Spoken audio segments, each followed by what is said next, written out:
En libertad, con Jano García.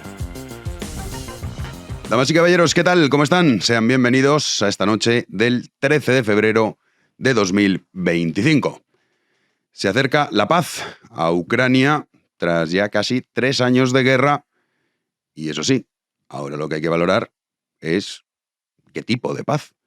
Porque a priori, sí, es una buena noticia que reine la paz. La segunda cuestión es ¿a quién beneficia ese acuerdo que Donald Trump, todavía todo esto hay que cerrarlo, ya mantuvo conversaciones con Vladimir Putin? Primero habló con Putin, posteriormente con Zelensky, y el gobierno estadounidense, pues bueno, ya prácticamente ha dicho que Ucrania se tiene que olvidar de ingresar en la OTAN, también que no va a haber ningún tipo de fuerzas, de soldados estadounidenses que vayan para allá, y esto también es muy importante, que debe renunciar a todos los territorios que actualmente han sido ocupados por Rusia. Bueno, pero este es el acuerdo de paz que plantearía Putin. Pues sí, exactamente el mismo. Pero lo dice ya Estados Unidos. Así quiere comenzar sus negociaciones para ese acuerdo de paz, que parece que el agredido, que se nos olvida, pues poco tiene que decir. Porque claro, Zelensky ha dicho, bueno, bien, sí, yo quiero la paz.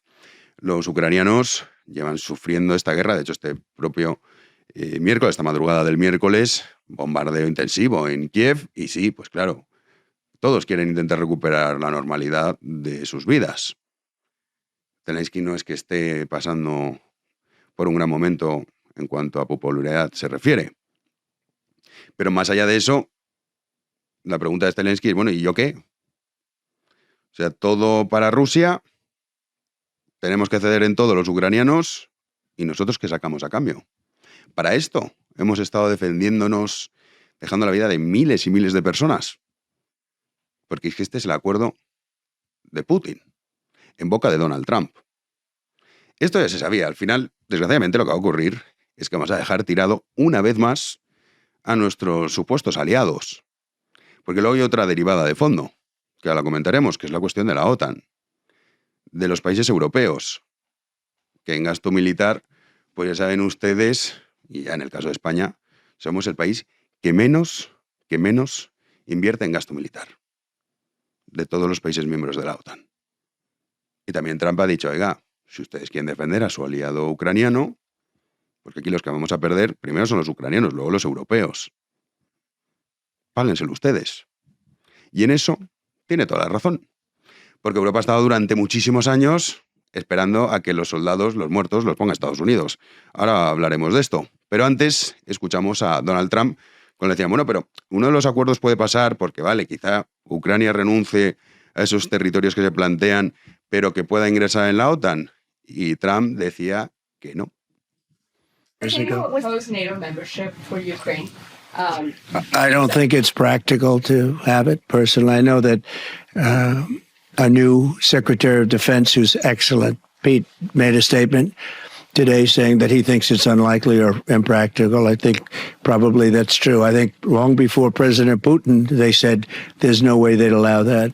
This has been going on for many, many years. They've been saying that for a long time, that Ukraine cannot go into NATO. And I'm okay with that. Pues que no, que tararí, que eso de la OTAN, nada. Claro, la pregunta es, bueno, ¿y entonces Ucrania qué saca con esto? Pues nada. Es lo que proponía Putin, en boca de Donald Trump. Pues claro, también Zelensky decía, bueno, pues el territorio, nada, poca cosa. Vean esta imagen de cómo está actualmente la situación actual de los frentes en Ucrania. Decía, bueno, y pues Kursk que hemos ahí entrado, me han dicho los rusos que ni hablar, que va, que imposible. Este es el territorio ocupado por Rusia, Crimea ya previamente. La cuestión es que, claro, lo que se está pidiendo, nosotros que lo vemos lejos, decimos los ucranianos, para que vean lo que supondría en España, el símil sería prácticamente esto, que España renunciase a Aragón, prácticamente a la Comunidad Valenciana, Cataluña, Navarra y Baleares. Esto es lo que se le está pidiendo a los ucranianos que acepten. Que acepten además con un agravante, y es que algunos pueden pensar, quizá, bueno, ya está, ya Putin se va a quedar tranquilo. No es conocer a Vladimir Putin. En el mundo de locos en el que vivimos, también en la derecha se ha perdido el sentido común y algunos tienen a Putin como, bueno, no sé, un héroe. Pues como está en contra del movimiento LGTB, pues ya está. Pues dices, bueno, esto es tan estúpido como defender, no sé, al Che Guevara. Tampoco estaba muy a favor de todo el tema de los homosexuales. Tan absurdo y tan estúpido como eso. Es un criminal, no hay que olvidarlo. Y mola mucho defenderlo, eso sí, a cientos de kilómetros. A cientos de kilómetros. Ser opositor de Putin, sí, a ver cuántos atreverían a serlo en Rusia. Desde aquí, pues sí, hay mucha gente que te vende que Putin es poco menos, en fin, un héroe al que por supuesto hay que ayudar y hay que rescatar. Lo cierto es que no, y si no que le pregunten a los polacos cómo han ido aumentando su gasto militar en los últimos tiempos. De hecho, es el país miembro que más invierte en gasto militar, en concreto destina más del 4% del PIB. Ha aumentado este gasto en los últimos años considerablemente, porque saben de qué va la película. Lo mismo que Estonia, lo mismo también que Finlandia y los países que su historia reciente sabe lo que implica Rusia. Pero claro, aquí el problema de fondo está en que hay una cosa que sí que tiene toda la razón del mundo Donald Trump. Y es que, oiga, ustedes quieren defenderse, ¿verdad? Sí, háganse ustedes su defensa. En la OTAN hay un acuerdo que no se cumple, como estos son los acuerdos del déficit también, ¿no?, de la Unión Europea, que se dice, bueno, venga, estos son los objetivos, aquí lo incumple todo el mundo y no pasa nada. Bueno, pues en el gasto en defensa, los miembros de la OTAN, porcentaje del PIB, como digo, Polonia es el que lo lidera, luego tenemos Estonia, tenemos a Estados Unidos, tenemos a Letonia, y si nos vamos al final de la lista, ya saben que hay un mínimo que se exige que es del 2%. Bueno, pues en concreto países como Croacia, Portugal, Italia, Canadá, Bélgica, Luxemburgo, Eslovenia y España no lo cumplen. En concreto, España destina únicamente el 1,28%. Y en esto, desgraciadamente, es un problema que se ha venido diciendo a lo largo de los años, pero que nadie ha tenido a bien solucionarlo. Porque vivimos en la época en la que parece que las guerras son lejanas, esta de Ucrania nos impactó más, porque estaba mucho más cerca. Fueron decenas de miles de ucranianos los que llegaron a territorio europeo huyendo de esa invasión, que algunos lo pintan como que no, una invasión en toda regla. Y claro, esto nos afectó más. Porque estamos acostumbrados a que las películas de los soldados, estos son, pues nada, eso, de, ay, fíjate, mira cómo desembarcan, qué heroico. Y que poco menos, pues son una broma. Que las llevamos a países tercermundistas para que hagan acciones humanitarias y demás. Sí, en nuestro caso, podemos plantearlo así. Lo cierto es que esto nos demuestra que no. Y que Estados Unidos ya ha advertido que no van a estar poniendo los soldados para defendernos a nosotros, que es, y esto es así, lo que ha estado haciendo tras la Segunda Guerra Mundial. Claro, no crean ustedes que lo hacían porque son muy buenos, no, porque tenían un interés.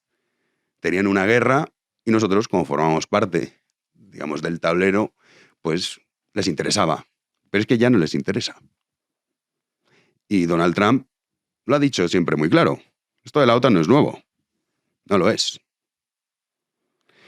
Lo lamentable de todo este asunto, porque es que en la geopolítica, la cuestión moral, pues generalmente nunca se da. Si ya en la política no lo vemos, la geopolítica es todavía peor si cabe.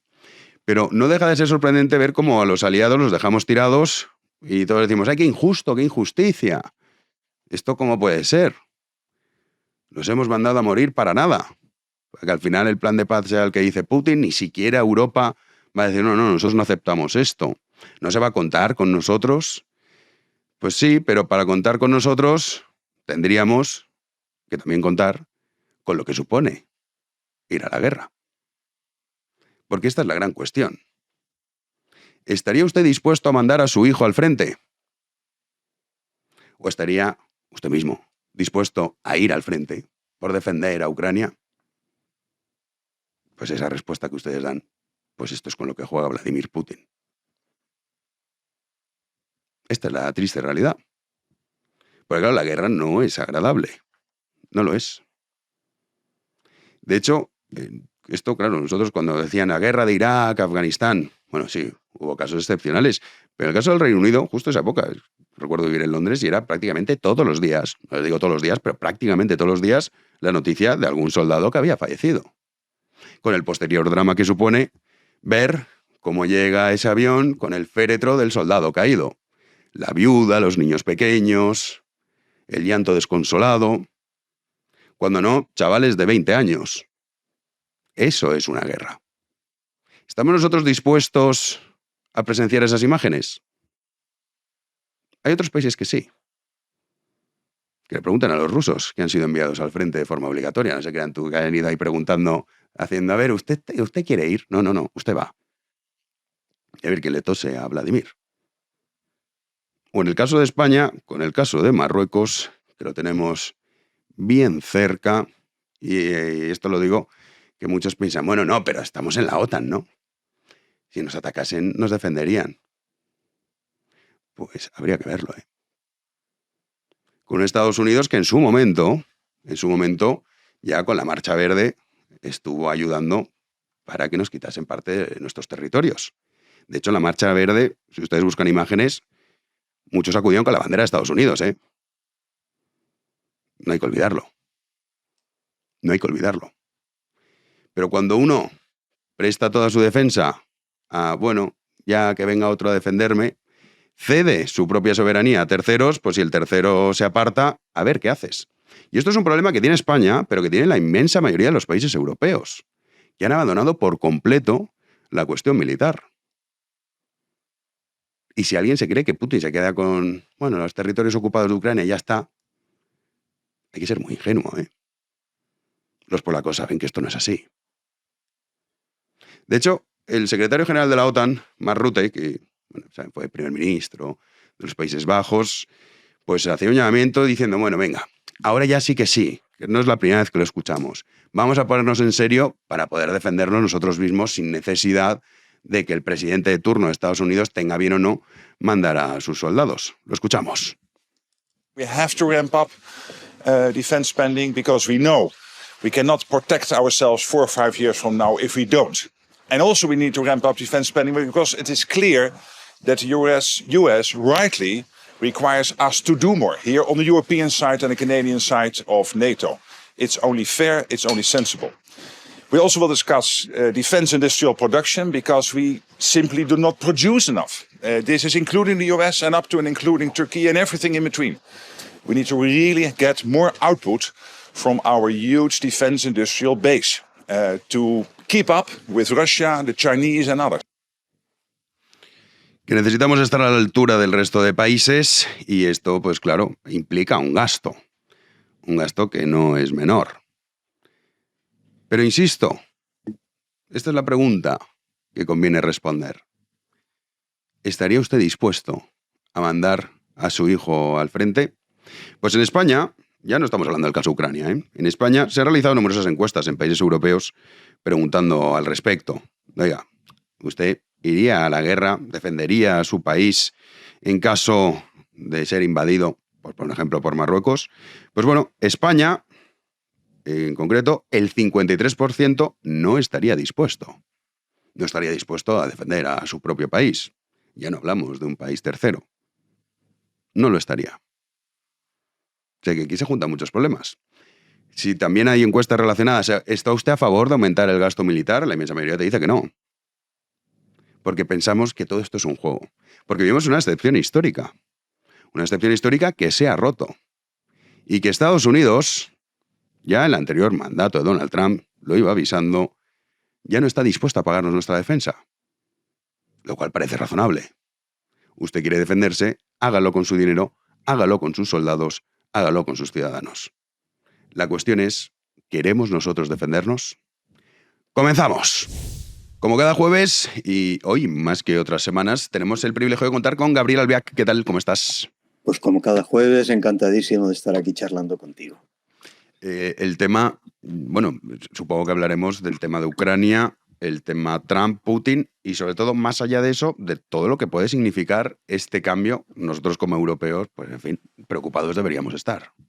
El tema nos viene impuesto efectivamente, Jano, porque no sé hasta qué punto somos plenamente conscientes de que la conversación de ayer entre Trump y Putin, esa hora y media de conversación telefónica en la que se decidió dar carpetazo a la guerra de Ucrania, no es algo que afecte únicamente a Rusia, a Ucrania y de algún modo a Estados Unidos. Es algo que es el síntoma de una mutación dentro de las relaciones de poder real, de poder militar a escala mundial. ¿Hasta qué punto, digo, eso supone la recomposición del estatus de equilibrio sobre el cual las relaciones internacionales habían funcionado en el último cuarto de siglo? Vamos a ver, si hacemos un balance de lo sucedido, podemos decir que hay dos factores que han sido automáticamente sacudidos sobre la base del acuerdo entre las dos más grandes potencias militares del planeta. Acuerdo que naturalmente es todavía provisional, puesto que es solo una conversación telefónica, pero que tiene todo el aspecto de ir a cristalizar. El primero es el más inmediato. El más inmediato es una traición a los ucranianos que lo menos que podemos decir es que es obscena y que de algún modo y sin pretender en modo alguno ser retórico, debemos decir que es asesina, directamente asesina. Porque seamos serios y seamos sinceros, Jano, lo que el mundo ligado a lo que es convención llamar Occidente, si quieres, el mundo ligado militarmente a la OTAN, lo que ha hecho en la guerra de Ucrania ha sido lanzar a los ucranianos a una batalla completamente desigual, porque efectivamente en el momento en que empezó la guerra todos pensamos que Ucrania no iba a poder resistir más allá de un fin de semana, van más de 2 años. Digo, lanzar a los ucranianos a una guerra completamente desigual que tenía que producirle necesariamente un número de bajas que en términos relativos a la población es sencillamente escalofriante. Si Ucrania se lanzó y los ucranianos se lanzaron de un modo heroico, verdaderamente de un modo admirable a esa guerra desigual, fue sobre la base del convencimiento que se les impuso de que iban a tener detrás el apoyo táctico, el apoyo tanto económico como en material militar del conjunto de los países que componen la OTAN y naturalmente dentro de ese ámbito de la OTAN del más potente de ellos, tanto en lo económico como en lo militar, de los Estados Unidos. Y ¿cómo decir?, el compromiso o la promesa de dos aspectos esenciales. Uno, que Ucrania no iba a ver amputado su territorio, en particular el Donbass invadido sobre Rusia, y segundo, que Ucrania en un plazo razonable pasaría a formar parte de la OTAN y por tanto a estar protegida por el paraguas militar de la alianza. Bien, lo que eso ha roto ya, lo que eso ha quedado ya roto es lo primero que han acordado Putin y Trump. Ambos, empezando por Trump, Putin siempre lo ha dicho, ha pasado a considerar que la entrada de Ucrania en la OTAN no es deseable, no es conveniente, no es verosímil. Y en segundo lugar, también Putin también desde siempre, pero Trump en unanimidad con Putin ha venido ahora a afirmar es que no es verosímil que Ucrania pueda salir de la guerra en las mismas condiciones territoriales en las que estaba antes de la guerra, lo cual es un modo muy elemental y muy directo de decir que Ucrania va a perder los territorios del Donbass, que eran el objetivo desde el primer momento perseguido por Putin. Quiere decir esto, se presente como se presente, que los centenares de miles de muertos que ha producido esa guerra lo habrán sido para nada, puesto que al final, si se le impone a Ucrania el renunciar a su entrada en la OTAN y renunciar a los territorios del Donbass, para eso no hacía falta haber hecho 2 años y medio de guerra. Esas eran las condiciones iniciales de Vladimir Putin. Una vergüenza completa, una obscenidad. En fin, estamos acostumbrados a que la política internacional se burle de los principios morales y acometa toda clase de obscenidades. Pero yo pienso que debemos tener muy presentes ante nosotros los millones de ucranianos que han muerto por esa obscenidad. Los millones de ucranianos que han muerto por un engaño y un abandono occidental que ahora está a punto de consumarse. Pero en segundo lugar, hay un segundo aspecto que me parece que nosotros europeos deberíamos considerar muy seriamente. Europa lleva desde el final de la Segunda Guerra Mundial y muy especialmente desde el inicio de la Guerra Fría en 1948, completamente abandonada en el terreno militar. Europa no ha invertido prácticamente un duro de sus presupuestos en defensa. Europa carece de nada que se parezca a un ejército moderno. Cada vez que ha existido un conflicto, han tenido que ser las fuerzas estadounidenses las que hayan intervenido para solventarlo. Recuerdo ahora mismo el caso de la guerra en Yugoslavia, en la cual las intervenciones europeas, cuando era precisamente un español quien estaba al frente de eso, el patético, porque no hay otra palabra a utilizar, el patético Solana, que exhibió la absoluta incapacidad de intervención del ejército y en particular de la aviación europea, que tuvo que recurrir a Estados Unidos para que efectuase una labor que estaba técnicamente incapacitada para hacer. Europa ha dispuesto de algo que se puede considerar una especie de beneficio económico fastuoso, que es el de tener cubierta su defensa a cargo de un tercero, en un mundo en el cual la defensa militar es carísima, sencillamente carísima. Y creo que ya lo hemos comentado en alguna ocasión. Uno de los factores esenciales de la caída de la Unión Soviética, uno de los factores esenciales del derrumbe de la URSS, fue precisamente su incapacidad para asumir el extraordinario coste que suponía el mantenimiento de un ejército imperial moderno. Ya entonces se empezó a plantear algo que no es, no es una novedad de Trump. Trump sencillamente está llevándolo hasta las últimas consecuencias. La idea de que si Estados Unidos había invertido en la defensa europea, naturalmente nadie invierte tales cantidades, tales costes, tanto económicos como humanos, por simple benevolencia o humanitarismo. No era por amor a que los europeos no cayesen bajo una tiranía, por lo que Estados Unidos ha estado desarrollando durante medio siglo una inversión colosal.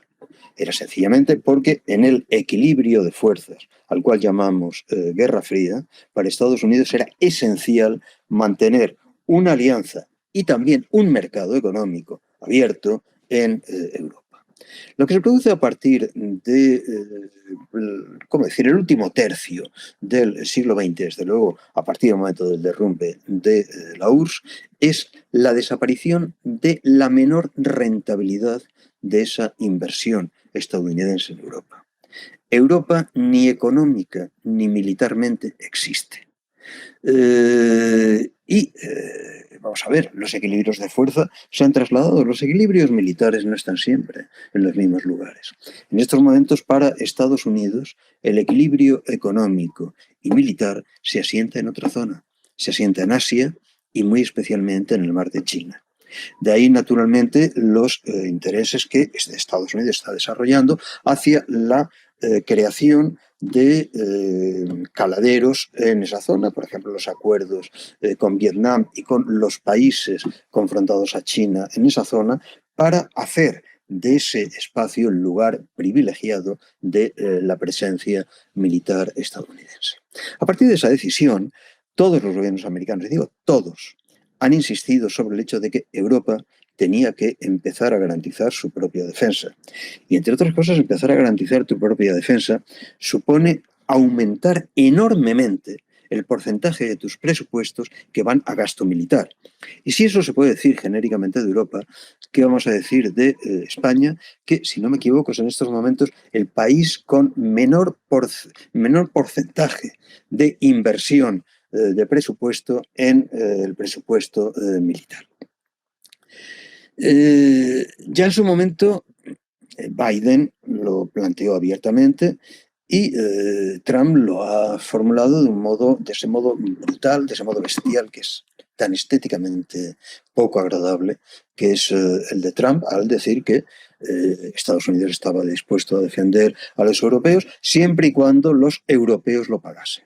Es decir, siempre y cuando Europa pagase el coste de ese ejército de defensa carísimo que Estados Unidos tiene que poner para el funcionamiento de la OTAN. Lo que está pasando ahora con la guerra de Ucrania es de algún modo la ejemplificación perfecta de esa situación.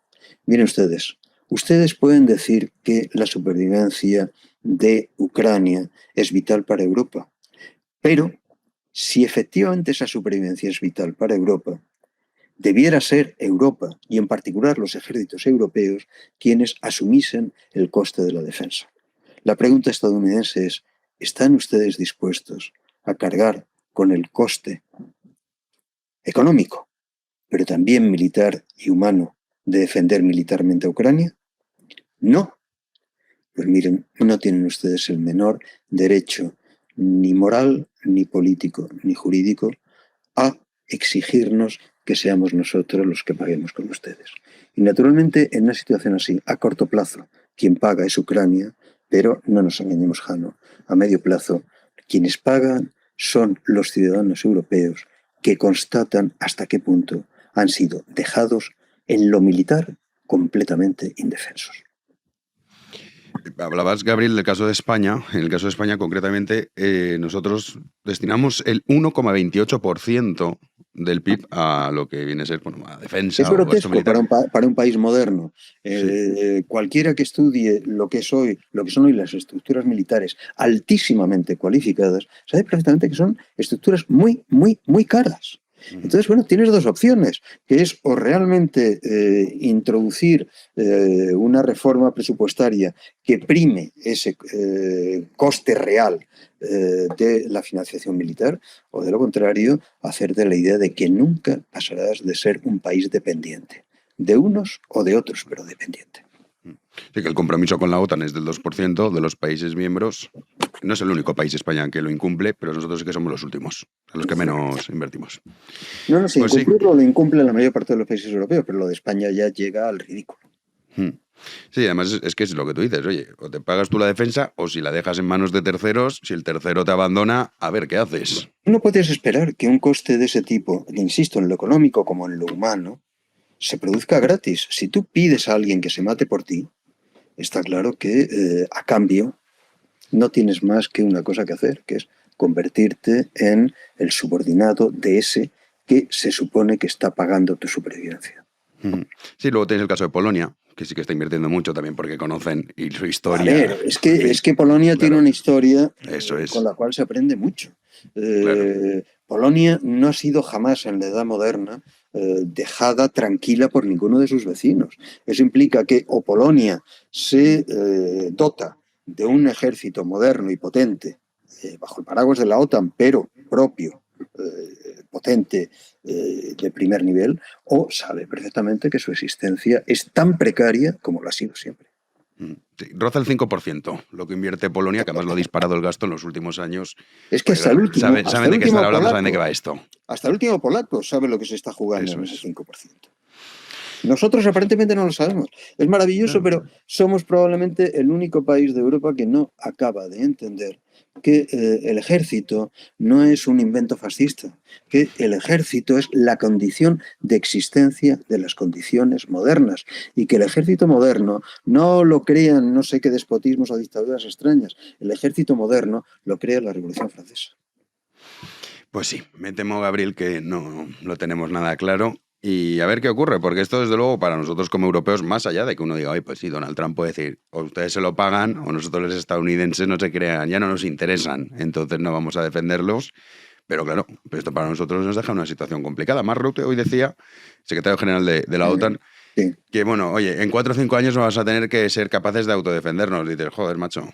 Mira, hace como 10 años yo recuerdo haber planteado esta misma cuestión a algunos altos dirigentes de la Unión Europea en Bruselas. Todos te decían, no, estamos en ello, eso se va a resolver inmediatamente. Sí. Han pasado 10 años, estamos exactamente igual.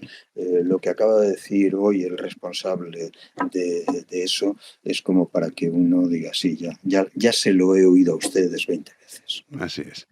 En fin, Europa. Así estamos, Gabriel, en todos los aspectos. El militar no iba a ser una disciplina. Europa no tiene más que las joyas de la abuelita y las joyas de la abuelita se las ha pulido ya en un porcentaje altísimo. Es terrible decirlo, pero nos aguarda un horizonte oscuro. Bueno, lo contaremos. Mil gracias por acompañarnos. Gracias una a ti, semana más, Jano. y te veo la semana que viene. Hasta luego. Fuerte abrazo. Pues esta es la realidad, queridos amigos. Europa ni está, y lo peor de todo, ni se le espera. Nos vamos a las noticias.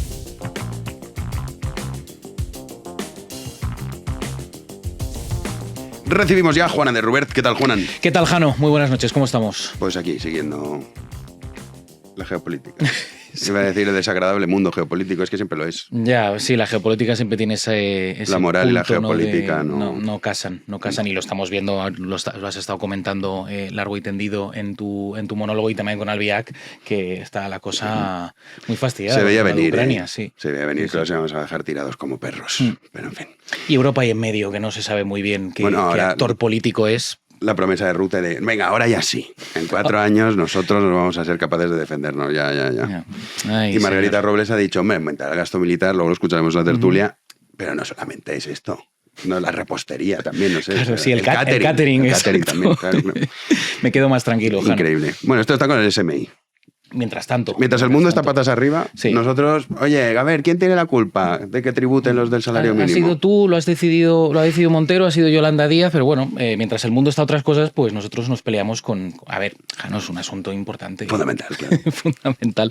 Bueno, continúa esa guerra interna, ese lío que libran el gobierno por la tributación del salario mínimo interprofesional en el IRPF, y en la que de momento ninguna de las dos partes, la parte socialista encabezada por María Jesús Montero y la parte de Sumar encabezada por Yolanda Díaz, aflojan. Ahora Díaz ha querido extender algo más este conflicto y ha decidido pues señalar a Carlos Cuerpo, al que ya atizó hace no mucho con el tema de la reducción de la jornada laboral, que le dijo que eso que estaba haciendo de no querer aplicarlo al principio, que era casi de mala persona. Eso fue lo que dijo Yolanda Díaz. Bueno, la vicepresidenta segunda asegura que al ministro de Economía la noticia del fin de la exención del IRPF en el SMI le pilló tan de sorpresa como a ella misma. Esto lo ha contado esta mañana. Bueno, sobre este asunto también le han preguntado hoy a Pepe Álvarez, el líder de UGT, que últimamente está saliendo mucho a la palestra con motivo de este asunto, y dice que esa falta de entendimiento en el gobierno alienta la moda entre los jóvenes, ojo, de querer que se bajen los impuestos. Esto es lo que ha dicho Pepe Álvarez. Efectivamente, hay que hacer pedagogía, pero la mejor manera de hacer pedagogía es no haciendo antipedagogía, es no generando situaciones como las que tenemos estos días, que solo hacen que dar pie y pábulo a la extrema derecha y a las moda esta que se ha abierto, sobre todo entre la gente más joven, de que no hay que pagar impuestos. Eso sí, cuando tengan que ir al hospital, el que le toque ir al hospital, vamos a ver quién lo va a atender. Si es la demagogia para deficientes mentales, macho. O sea, es una cosa increíble. Total y absoluta. O sea, es como un robot que le pulsas un botón y te repite siempre la misma frase. Igual, pues todos los días. Todo es un bulo, días. todo es extrema derecha, todo es... Ahora con el tema de los impuestos, y Pepe Álvarez lleva 2 semanas que está repitiendo constantemente lo Mira, yo estoy a mismo. favor de pagar impuestos y aumentar el gasto militar y enviarlo a Mariupol, a Pepe Álvarez. El primero en la El línea de primero, frente, ¿no? para que diga, mira qué servicio estoy haciendo colectivo. Claro, por lo menos que sirva a la patria, ¿no? Digo yo. Sí, en fin, vamos con el CIS. Ey, el CIS que Esto, continúa. una malversación de fondos de libro, que aquí Sí, está sí, el tío claro. que no hace las... Este tío tendría que estar, si es que siguiese en su puesto, claro, haciéndolo desde la cárcel, las llamadas. Pero es que es todo increíble. Que menos, ¿no? Pero a ver, Sí, sí. él como socialista de carné, que es que es increíble. sirve a quien tiene que servir, Jano. Sí, O sea, sí. que realmente está cumpliendo con lo suyo. O sea, tal es la situación que el CIS está batiendo sus propios récords, Ah, mira. porque le está dando cada vez más distancia, diferencia Pedro Sánchez con respecto al Partido Es que la Popular. revalorización de las pensiones Ay, ayuda mucho. claro. En fin, la labor de cocina entre fogones del socialista Félix Tezanos pues está siendo ardua en los momentos que estamos viviendo ahora de máxima debilidad sanchista. Y eso se refleja en ese barómetro del CIS correspondiente al mes de febrero, hasta 5 puntos por encima del Partido Popular, y pasa olímpicamente del desgaste del gobierno por los escándalos que le rodean. Una encuesta que se realizó pues en medio del primer decreto ómnibus tumbado y la renuncia del hermanísimo, del hermano de Pedro Sánchez, del maestro Azagra, que renunció a la plaza de Badajoz. Vamos a ver en pantalla algunos de los datos de esa encuesta. A ver, Héctor, lo tenemos ahí. Mira, Jano, el PSOE, 33,4% de los votos. Ya te digo, 5 puntos que por encima del Partido Popular, 28,1. Vox estaría más o menos similar, en el 13,3. Sumar cada vez va bajando más. De hecho, solo le saca 2 puntos. Ahí se ve en chiquitito igual. Podemos tiene 4,4. Sumar 6,4. O sea, 2 puntos por encima de... Oye, pues mira, tengo una idea. Como Tezanos nunca miente, que convoque elecciones Sánchez. Claro, Claro, exacto, oye, sí. convócalas, mira, con estos resultados. Si tan evidente es, Claro. pues claro, debería... Convoque usted. Sí, sí. Me temo que no lo va a hacer, ¿eh? No creo, no caerá esa breva. Si Claro. es el único estudio demoscópico, el resto son privados, pero es que ninguno, ni de un lado ni de otro, con más cocina o menos cocina, dice que Sánchez gana las elecciones o el Partido Socialista. Sí, un bulo de la ultraderecha. Un bulo de esto la sí. ultraderecha, sí. Esto sí. Por cierto, el problema número 1 de los españoles, la vivienda. Bastante por encima del paro y el otro, no sé, la crisis económica, sí. Bueno, atropello masivo en Múnich. Esto nos hemos acostumbrado. ¿Tú te acuerdas? Había una época cuando pasaba esto, nos escandalizábamos. Decíamos, joder, y iban directos de atropello masivo y se cubría en directo de qué ha Correcto, pasado. sí. Ahora es como una cosa secundaria de, pues aquí, oye, que han atropellado aquí unos Sí, cuantos. o como Y que ya. pasa todos los días. Fíjate, me da Sí. o sea, la sensación similar a lo que ocurre en Estados Unidos, por desgracia, con el tema de los tiroteos en las escuelas y demás, que es como, bueno, otro tiroteo, ¿no? Que le sale a uno pensar, ¿no? Porque, por desgracia, en Estados Unidos es un problema que ocurre a menudo. Pero claro, que esto esté pasando en Europa últimamente de manera más frecuente, pues claro, Hace ya años, sí. preocupa. Exacto. Nos advirtieron ya los israelíes. Dijeron, ustedes nos insultan mucho y tal, pero porque nosotros estamos acostumbrados al atentado típico de la bomba y tal. Efectivamente. No, esto que nos pasa a nosotros os va a pasar a vosotros. Y así es. Hemos tenido pues ese atropello masivo en Múnich, en Alemania, y que ha desatado todas las alarmas en ese país cuando quedan apenas 10 días para que se celebren esas elecciones generales. Al menos 28 personas han resultado heridas por ese atropello en Múnich, 2 de ellos muy graves y uno de ellos un niño. Ha ocurrido después de que un coche conducido por un, atención, solicitante de asilo afgano de 24 años arrollara a un grupo de sindicalistas que se estaba manifestando en una calle. Vamos a ver algunas de las imágenes en pantalla de ese vehículo, también del lugar del suceso. Ha cogido ese coche, Jano, y directamente por toda la calle ha arrasado. Eso es un carro, lo que hay en el suelo, un carro del niño que está grave, ¿no? Y claro, te puedes imaginar la que se ha armado. Que a todo esto ha hablado Olaf Scholz, que ha dicho que bueno, esto es intolerable y que hay que echarlo del país. Eso es lo que ha dicho Olaf Scholz. Y dices, Ahora. porque que esto no puede ocurrir, ¿qué tal? O sea, y Ya. dices... Bueno, es que esto ocurre por las políticas migratorias, entre otros, de Olaf Scholz. No es lo único, también Merkel. También Merkel. Que es una gran olvidada. Qué personaje más siniestro. Sí, Cuánto sí, daño sí. ha hecho. Como que ha quedado un poco de lado la parte negativa de Merkel. Bueno, y la positiva todavía no la conozco. Pero sí, es verdad, nadie le dice... Aparte de eso. Sí, son estas cosas que uno no lo va a comprender. Sí, Dame una buena noticia. te iba a decir que también se celebra mañana la conferencia de seguridad de Múnich. Eso es. Que a lo mejor Zelensky acude. Correcto. Eso- Imagínate, ya ha pasado en la misma ciudad. O sea que, bueno, vamos a acabar con una buena noticia. Sí, por favor. Una noticia Porque qué día. que muchos llevaban esperando un tiempo después de la Dana de Valencia, que han pasado más de 100 días, que se dice pronto. Ha reabierto el centro comercial Bonaire. Bueno, Prácticamente en su totalidad, son 120 tiendas, pues han abierto 100 ya. Es verdad que abrieron algunas el pasado mes de diciembre, pero bueno, hoy digamos que han hecho el acto como de manera más oficial, ¿no? O sea que, así que uno de los símbolos del impacto de las inundaciones de Valencia vuelve a latir. Y digo vuelve a latir porque ese es el lema escogido por la compañía para dar la bienvenida a los visitantes y, bueno, como digo, algunas tiendas del exterior ya recuperaron su actividad y, bueno, han sido muchos los que se han acercado, muchas de las tiendas les han dado regalos a esos primeros visitantes con carteles que han colgado en los escaparates diciendo gracias por volver. Así que poco a poco vuelve la normalidad en esos puntos afectados de la Comunidad Valenciana después de esa terrible dana del pasado mes de octubre. Como digo, es una muy buena noticia que nos traen y que contamos con la ayuda de nuestros amigos de Primor, que fíjate, Jano, están arrasando con la campaña de San Valentín. No me extraña. Sí, sí, que se celebra mañana, 14 de febrero. Se llama ¿Qué poco cuesta decir te quiero? Es verdad que cuesta poco. Esa es, cuesta poco. Y bueno, he estado consultando su página web y tienen descuentos muy, pero que muy suculentos, hasta del 70%. Vamos, que si no quieres regalar es porque no quieres. Sí, no, eso está lleno, vale. Claro, en todos los, muchísimos productos que he podido mirar, así que ya saben, si tienen alguna persona, alguien a quien regalar para ese día especial, todavía están a tiempo de meterse en la página web de Primor, primor.eu, además de sus habituales ofertas flash. Esas que duran 24 horas y que tienes ofertas de todo tipo. Así que, ya te digo, Jano, si tienes que hacer ahí un regalito de última hora, no hay excusa. Estás a tiempo y ustedes también para regalar a esa persona especial. Sí, así que San Valentín, ya claro, con esto hay que celebrarlo sí o sí. Hombre, claro, sí. Efectivamente. Hasta el 70% de descuento. Qué barbaridad. Pues ya saben, con nuestros queridos amigos de Primor, entran en su página web, primor.eu, y ahí tienen todas esas ofertas y esos descuentos. Nosotros vamos a la tertulia. Arrancamos la tertulia y lo hacemos dando la bienvenida a don Pedro Herrero. ¿Qué tal?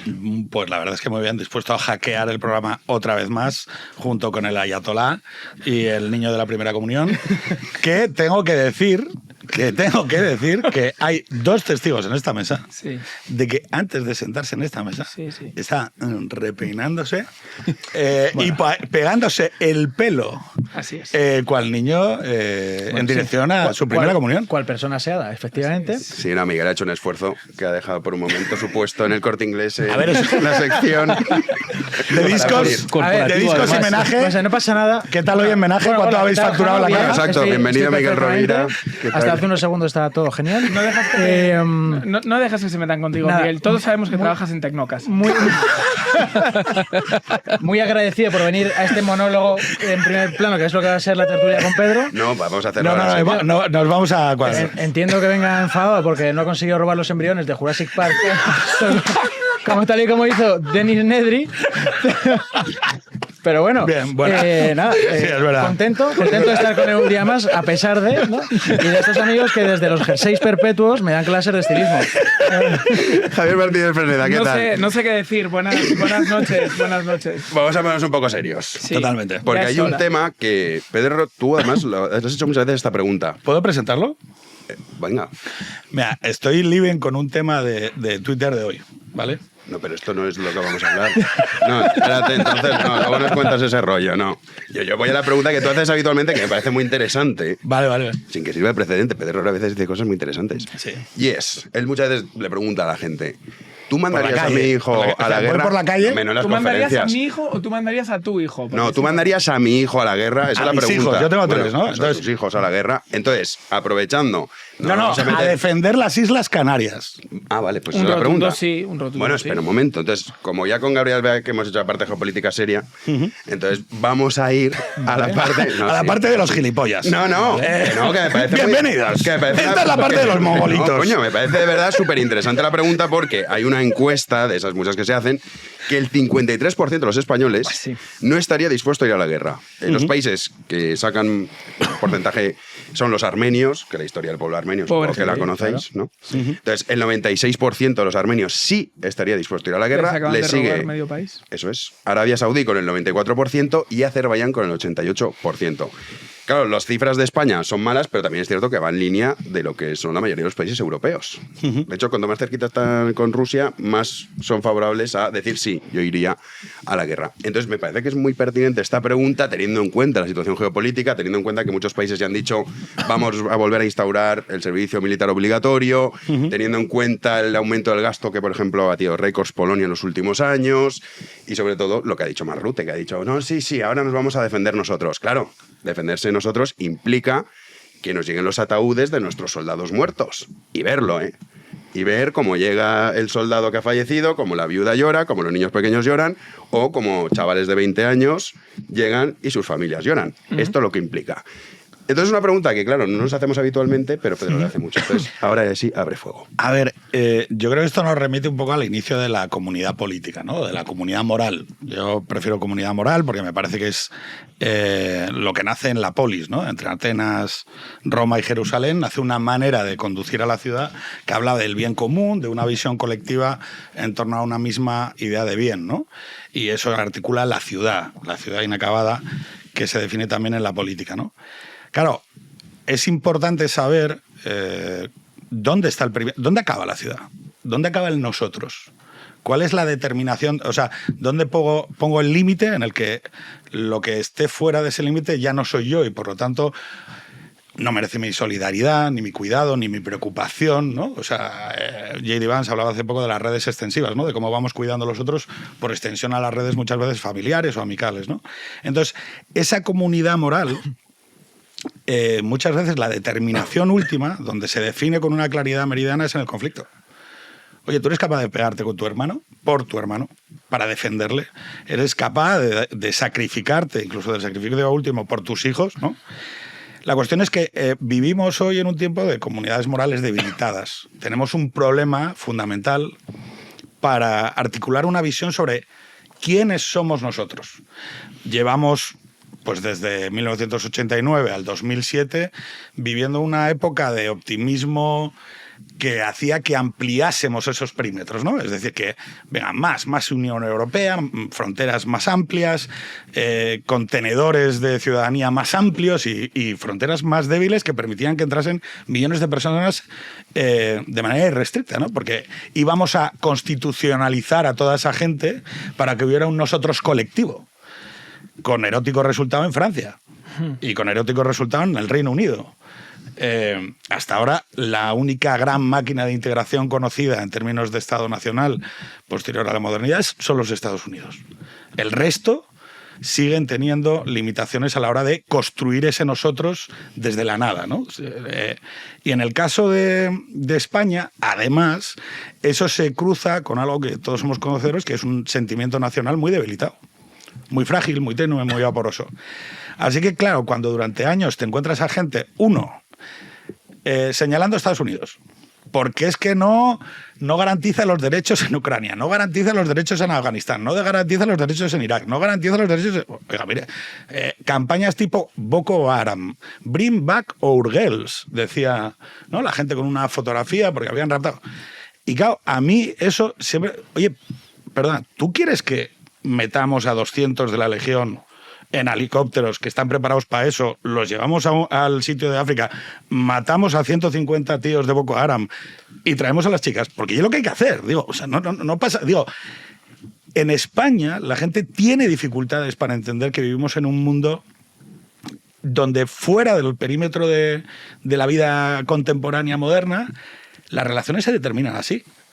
¿Y qué pasa? Llega 2017, 2020, 2023, llegan los primeros misiles balísticos a golpear en los cruces de Kiev, recuperamos dentro de Europa, ¿no? La Unión Europea no es Europa, pero bueno, un conflicto bélico en la frontera este con Rusia, que es una tanqueta previa a la modernidad, es un país romántico y que con un Luis XVI que es Putin con una visión imperial. Y resulta que yo creo que la gente no entiende que llevamos recibiendo mensajes de Obama, llevamos 4 presidencias de Estados Unidos diciéndonos que se acabó el que los Estados Unidos financien la defensa de Europa, que Rusia se ha convertido en una potencia regional, esto lo dijo Obama, que por lo tanto los conflictos regionales los tendrán que resolver los europeos y que Estados Unidos se quería desplegar en el Indo-Pacífico. ¿Y ahora qué pasa? Que los europeos vivimos con una jauría de países que no gozan de nuestro sistema de vida alrededor y que muy probablemente nos metan en un riesgo existencial de un conflicto bélico.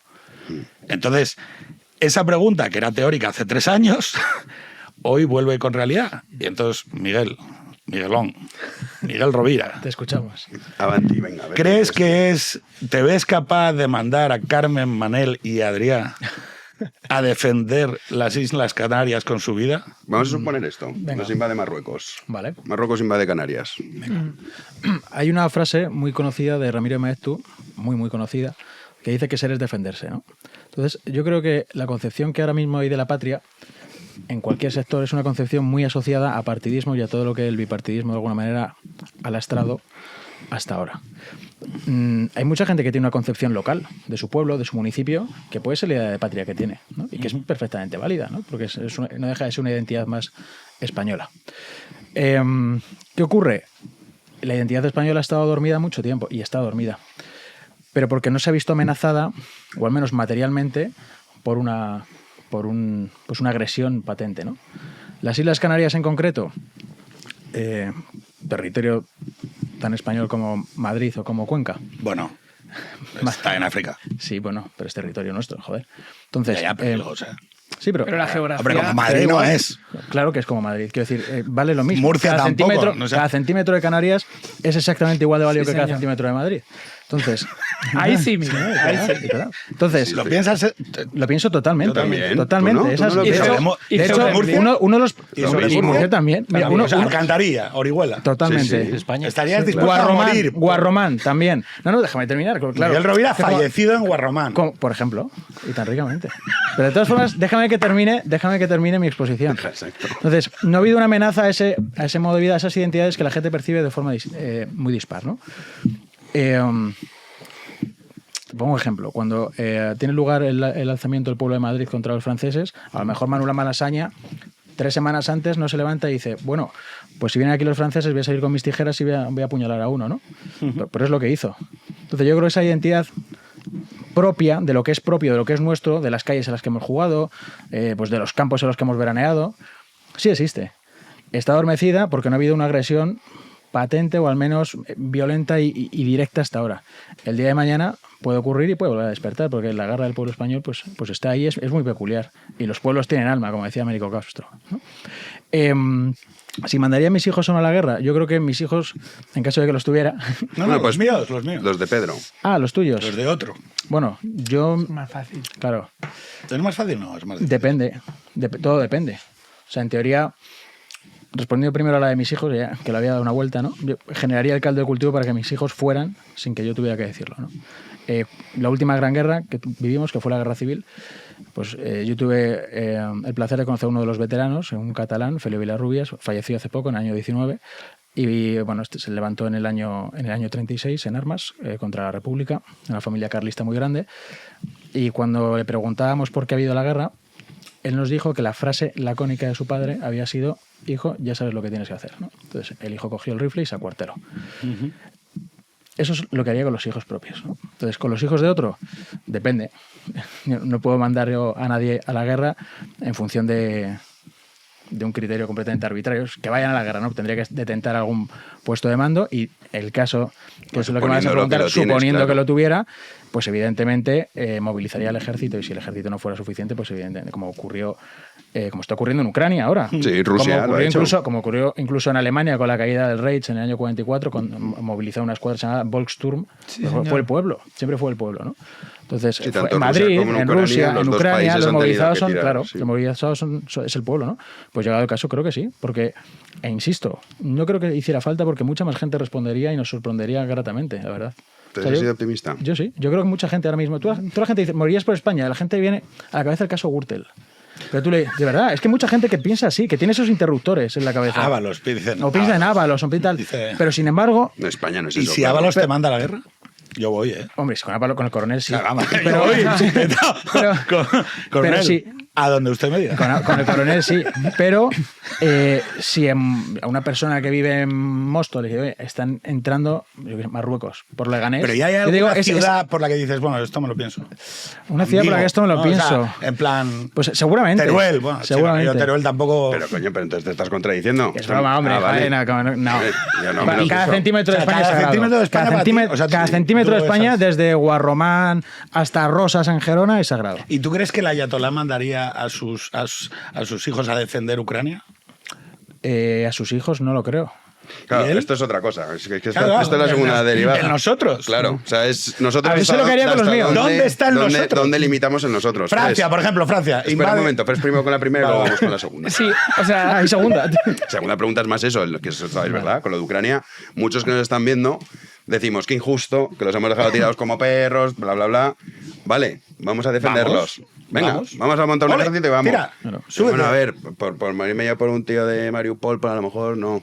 Claro, es que esto, ahí es donde lo que dice Pedro tiene sentido. Desarrolla. Vamos con nuestra Españita. Interesante, por cierto, que la gente lea... Perdona, que te voy a dar un dato. Sí. Marruecos, que no lo he dicho. Claro, porque esto es que lo vemos como imposible, pero imposible nada. Yo me acuerdo mucho de Ceuta y Melilla. Hombre, claro. 94% de los marroquíes estaría dispuesto a ir a la guerra frente al 47% de los españoles. O sea, ya solo con eso ya vemos la diferencia. El país que menos está dispuesto en mandar a sus soldados a la guerra es Japón. Bueno saberlo.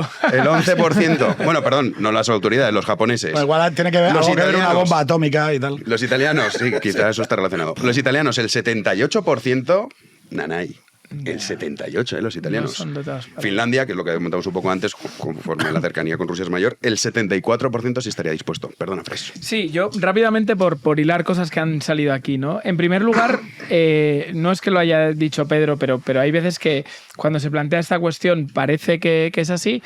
Parece que es una cuestión nueva en la historia de la humanidad, pero esto se repite constantemente. Es decir, la pregunta de, oye, ¿tú irías a la guerra? Se produjo en Roma, dijeron, oye, ¿y por qué el imperio? Y se produjo en España muchísimas veces. En la guerra de África decían ellos, nos vamos a ir por los fosfatos. Y en la guerra de Cuba. Es decir, esto pasa cada vez que la sociedad se acomoda, es rica, disfruta de un cierto bienestar, ¿vale? En segundo lugar, esto también parte de otro equívoco, del segundo equívoco, y es pensar que antes no había guerra. No, lo que pasa es que tú no la libras, pero guerra lleva habiendo siempre. Y si no, que se lo pregunten a los ucranianos, que se lo pregunten a las fuerzas de seguridad israelíes, que se lo pregunten a los pocos ejércitos nacionales dignos de tal nombre del Sahel que se están pegando tiros con los islamistas. Escucha, las víctimas del terrorismo de ETA. Por ejemplo. Es decir, claro que hay gente defendiendo el muro. Otra cosa es que tú no te hayas implicado en eso. ¿Vale? Hay gente en España que defendió el muro. Claro. Palmando. Claro, entonces, Sí. entonces de nuevo. Cientos de personas. De nuevo, por ser liberal conservador, el gratis total en defensa tampoco existe. Pero tú no eres democristiano. No. Es una veladuría. En fin. Venga, déjala ¿Algún que día acabe. hay diferencia? ¿Podéis dejar que acabe su explicación? Él nos ha interrumpido. Tienes toda la razón. No, tienes razón. Pedro Herrero me está fagocitando a mí también. Sí, por eso no puede ser. Hay que poner No orden. hago más que comer. Desde que trabajas en Codere, Miguel, no hay quien te entienda. El caso. Bueno, si quieres un patrocinio nuevo, Jano. Han salido varios ya. Por favor, no lo interrumpáis, coño. No hay gratis total en la defensa. Y ya entramos. Es decir, ¿matarías o no? O sea, ¿mandarías a tus hijos a la guerra o no? Al final esta es una pregunta que se reduce de la siguiente manera, ¿no? ¿Matarías por la patria? ¿Sí o no? Y a mí ahí se me plantea una disyuntiva, y es que o bien tenemos un problema semántico, que es el significado que tú le das a la patria, o bien lo que tenemos es un problema de principios. Si es un problema semántico, podemos plantear otras preguntas trampa y descubrir verdaderamente que hay un problema semántico. Porque a las personas que dicen, no, yo por la patria no mataría, le dirías, ¿y matarías por tu familia? ¿Matarías por tu casa? ¿Matarías por tus amigos? Si te dicen que sí, entonces le han explicado que la patria es otra cosa que no es, porque la patria es precisamente eso, su casa, su familia y sus amigos. Ahora, si la persona a la que le interrogas te sigue diciendo, no, yo por ellos tampoco mataría, no es un problema de belicismo, geoestrategia, es un problema de principios. Si tú no matas por nada, es que no entiendes que en tu vida valga nada la pena. Y eso es un tema mucho más complicado. Yo te haría y termino. Vale. Y termino. Yo recuerdo para que veáis hasta dónde ha impregnado el tuétano o sea, que ha llegado hasta el tuétano este relativismo, este nihilismo, es que esto no, nada vale la pena. Yo tenía un sacerdote, profesor de religión en mi colegio, al que adorábamos y adoramos, un tío que era un ejemplo para todos nosotros, y un día, le gustaba bastante debatir, y un día salió el tema de la política y dijo, no hay ninguna ideología que valga la pena una vida humana. Y entonces dijimos, hombre, Pater, ¿cómo que ninguna ideología? No, en absoluto, se encastilló ahí, ¿no? Ninguna idea. Entonces ya el tío se fue encastillando más, y el tocahuevos de la clase le dijo, ¿y ese señor qué hizo ahí? Y señaló el crucifijo. Ese señor se jugó la vida por una idea. ¿Qué es lo que te da sentido a ti? Una ¿no? ideología es otra cosa. Por una idea. Yo entiendo, pero yo que rechazo a día de hoy totalmente las ideologías, entiendo lo que Entonces, decir. termino.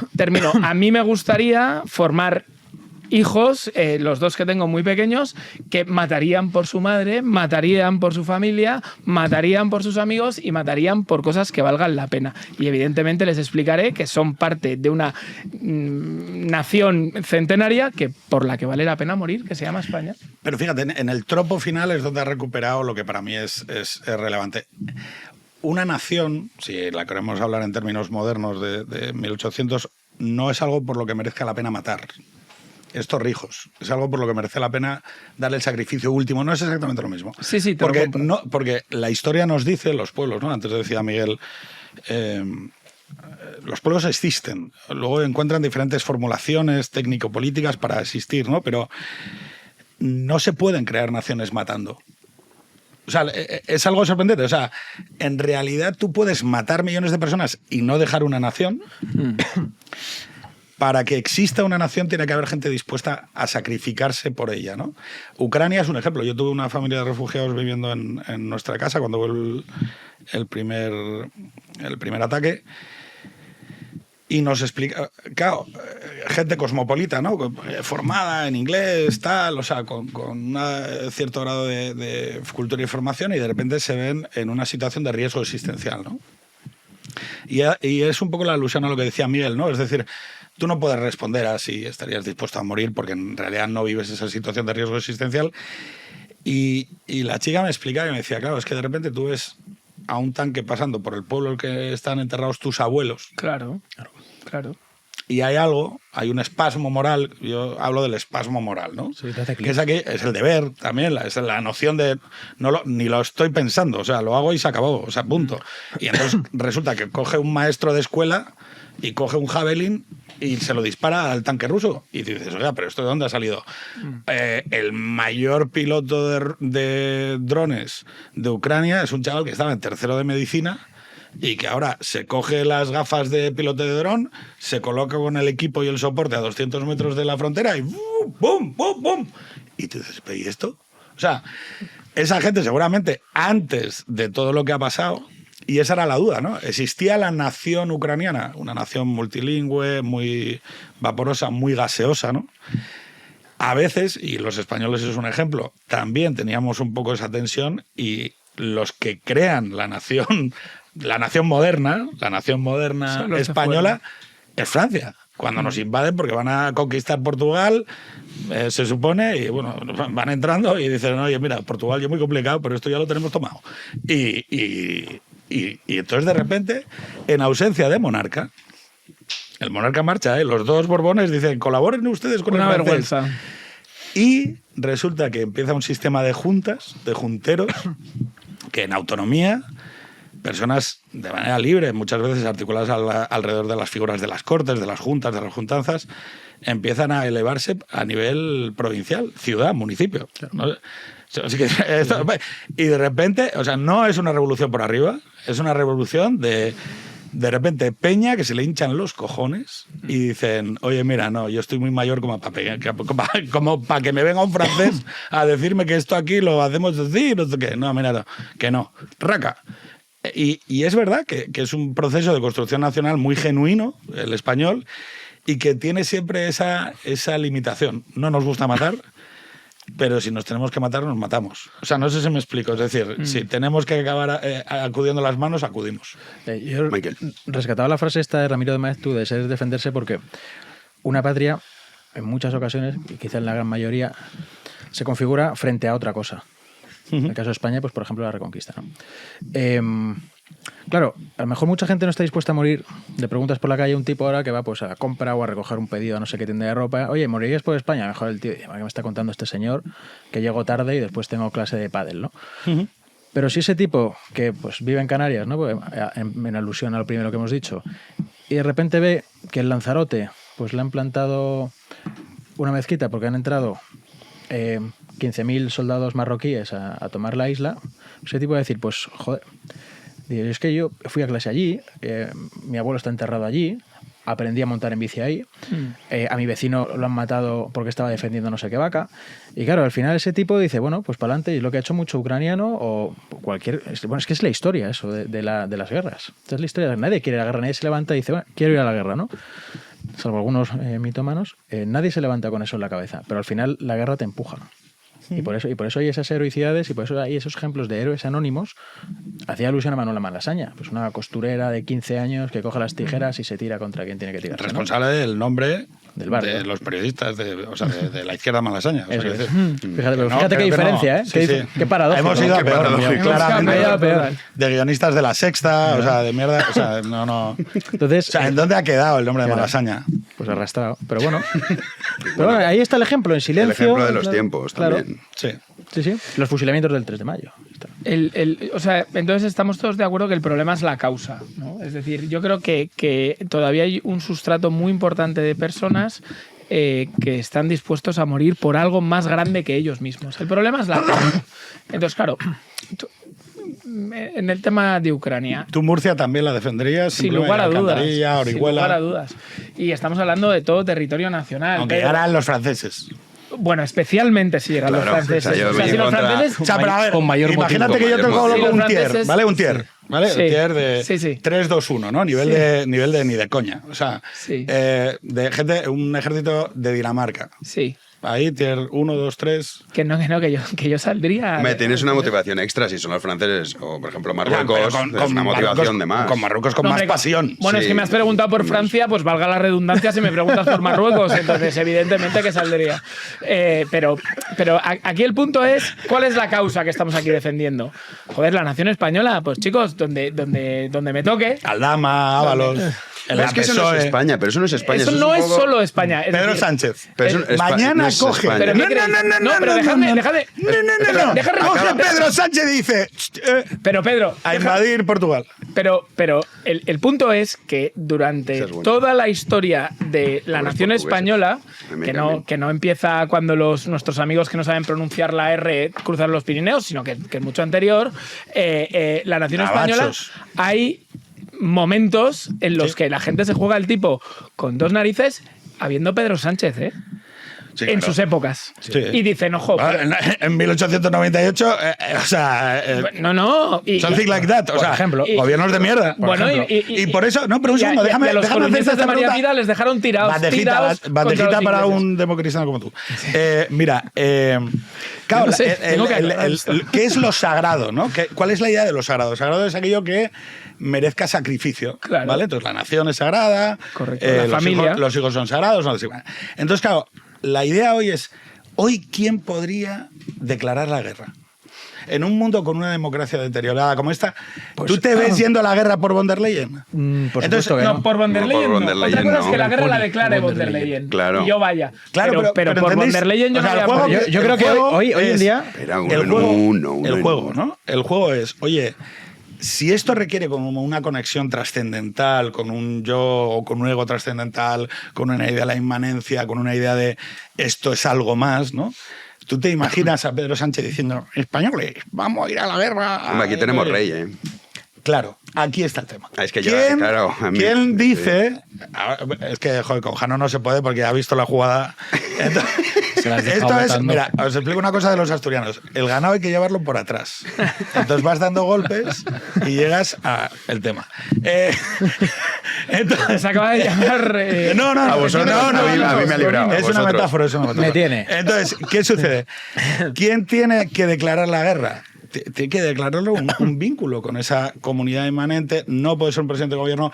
¿Quién hace el discurso después del golpe de Estado del 2017, que dice, serán tratados como terroristas. Y entonces, ¿qué hace la gente? ¿Qué hace la verdad latente en el pecho de las nobles gentes de Orihuela? ¿Qué dice de repente esa gente? A por ellos. A por ellos. Sí. No me habían seguido, ¿eh? O sea, que una pequeña tradición. A nosotros nos gustó ese movimiento. Sin duda alguna. Ciudadanos. O sea, sois de los que creéis que se pegó poco. Sí. No, quiero. Es que no me representa esta facción. A mí tampoco me representa esto. Nos vuelve a llevar como el ganado. Sí. Creo que se pegó tarde. ¿Ves cómo si hay disenso en la mesa? Yo no hablo de cantidad, digo que se pegó Están representadas todas las posturas. Todo el continuo de posturas. Sí, es que tengo varias. Tarde, poco, mal. Ya como nos vamos a meter en líos, pues el otro día preguntábamos por los suicidas a Iñaki Gabilondo del 11M. Había que preguntarle a la señora Sae de Santa María si ha encontrado ya las urnas del 9 de octubre. No, pero mira, esa reacción espontánea, yo también, eso con la Dana se vio también, Juanín, en Valencia. Claro, por ejemplo. Claro. La gente, o sea, no hacía razonaba de yo voy a ayudar, no, era como algo instintivo que te nacía y lo hacías porque era como un deber moral. Espasmo moral. Sí, pero una cosa es ir a ayudar a una catástrofe, una tragedia, otra cosa es también apoyar a los policías, guardias civiles que habían sido abandonados como perros por el gobierno del infame Mariano Rajoy. Y otra cosa bien distinta es, toma guapo, coge el fusil, empuña el arma. Don Mariano coge y vete a defender Ceuta, que ha venido Mohamed y le ha dicho que al niño que es suyo. Vamos a suponer que esto ocurre. Y nos vienen, oye, la Marcha Verde. Sí. O sea, la Marcha Verde, que estamos hablando, Franco es verdad que estaba moribundo, pero se recuerda que cuando le dicen, oye, Fue el mismo año. Franco ya moribundo dijo, declaren la guerra a Marruecos. Y dijeron, este tío está loco, qué guerra con lo que tenemos aquí montado y ahora viene tal. Pero claro, o sea, es que los tiempos influyen mucho. De hecho, con el gasto militar, ya no estamos hablando ni siquiera de ir a la guerra. El 52% de los españoles, que estoy buscando todo tipo de estudios, el 52% de los españoles está en contra de aumentar el gasto militar, que somos el país de la OTAN que menos gasta, que es en concreto el 1,28. Si ni siquiera estás a favor de que en un presupuesto, que dices, mira que tiramos el dinero, mira... Sí. Dices, ni siquiera estás a favor de que esto se aumente. O sea, el concepto que tenemos aquí... Teniendo la segunda flota de pesca más amplia del mundo, pasando nuestros barcos por el Índico y recibiendo ataques de piratas día sí y día también. Eso es. Sorprendentemente, ¿estamos de acuerdo con pagar rescates? Eso es. ¿A piratas? Pero no con cepillárnoslos, claro. Y tú dices, oye, tío, esto es muy raro. Sí.